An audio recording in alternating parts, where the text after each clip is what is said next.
Olá, tudo bem com vocês?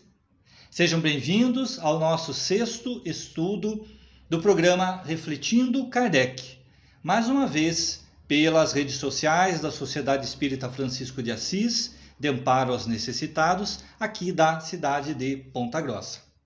Na semana passada, nós propusemos uma reflexão sobre o seguinte tema: se é justo nós não lembrarmos do nosso passado, se é justo o esquecimento das nossas existências pretéritas.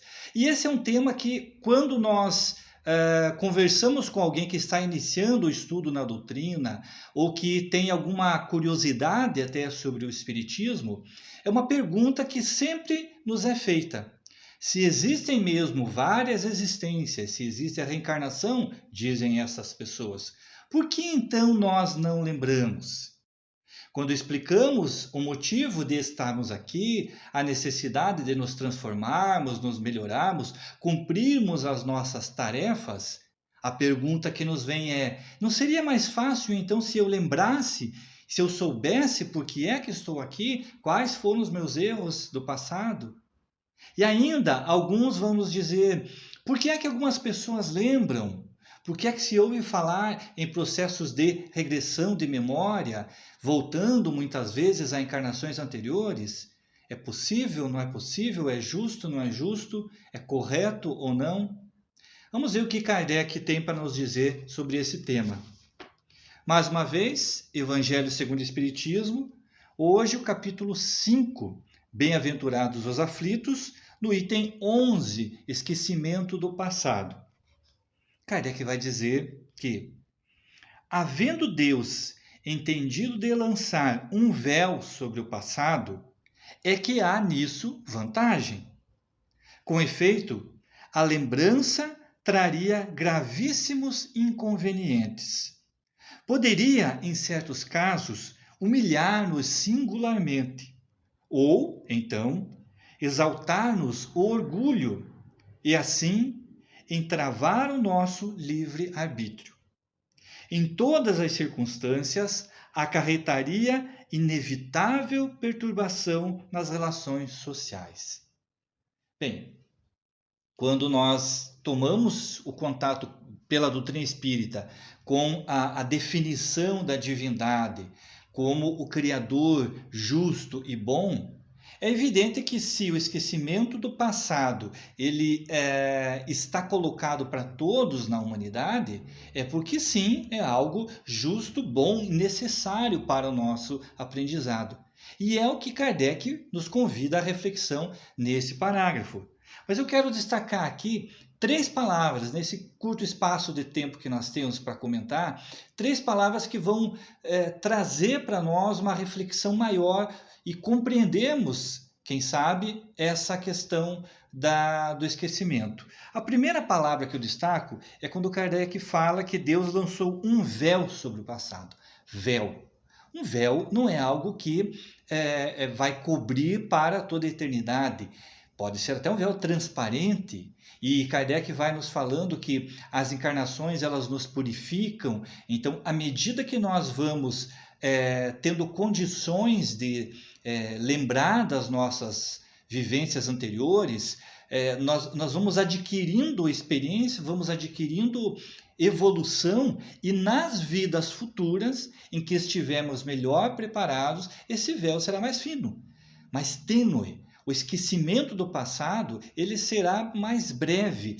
E vale lembrar que, mesmo nesse momento, esse esquecimento é temporário.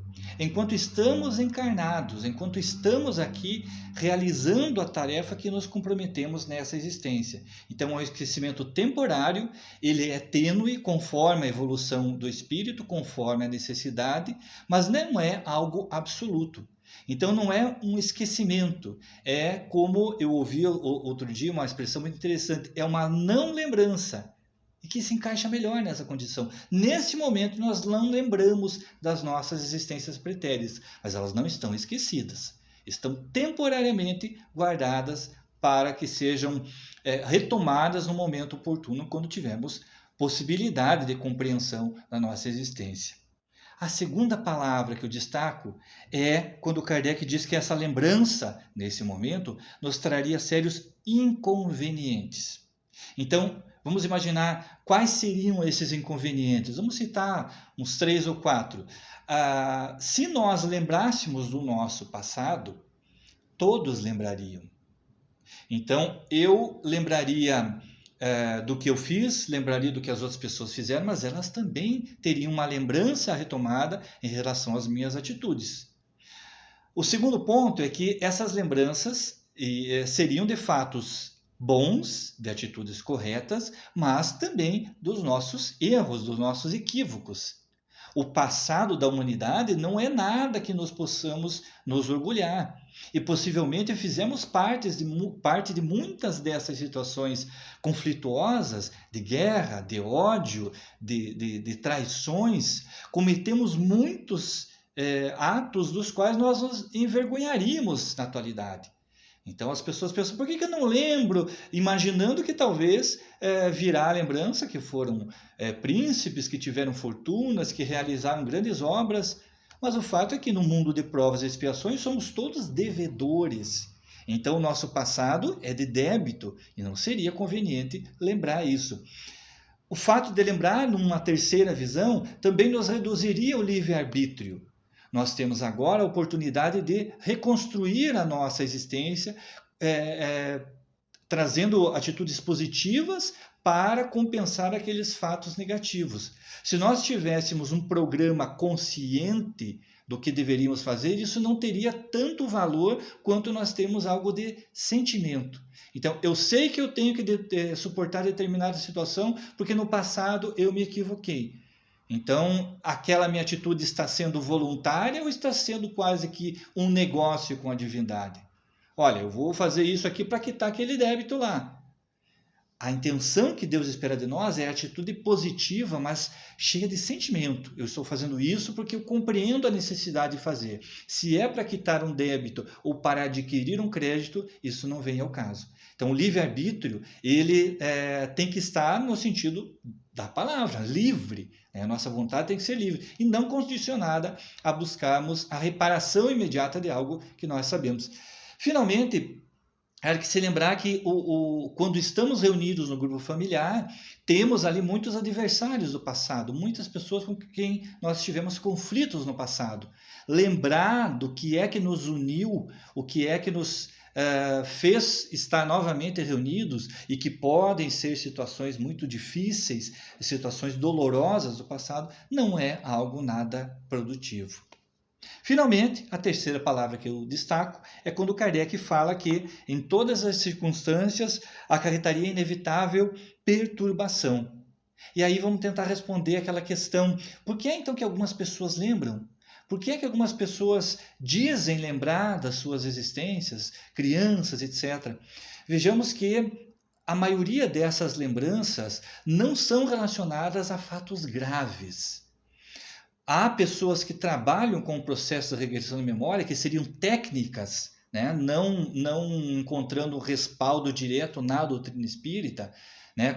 Se nós temos a lei do esquecimento, não se tem a necessidade de lembrar. Por que é então que algumas pessoas avançam nesse campo da regressão da memória? Por curiosidade é o pior motivo.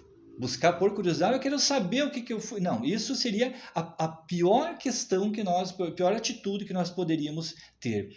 O fato é que algumas pessoas trazem traumas, trazem situações tão dolorosas que essa perturbação que Kardec fala é muito maior pela dor que a pessoa sente de não saber o motivo do que quando ela tem esse conhecimento.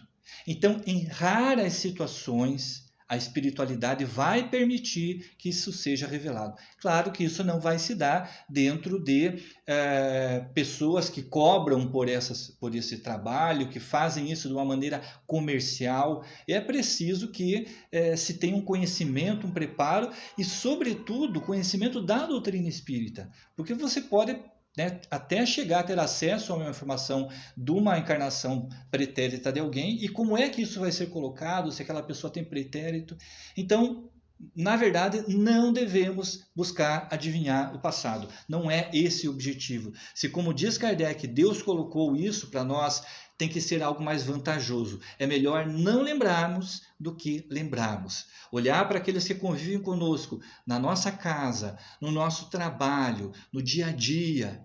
E sabemos que em situações passadas nós já tivemos conflitos, já magoamos, já fomos magoados, isso por certo não vai facilitar a nossa jornada atual.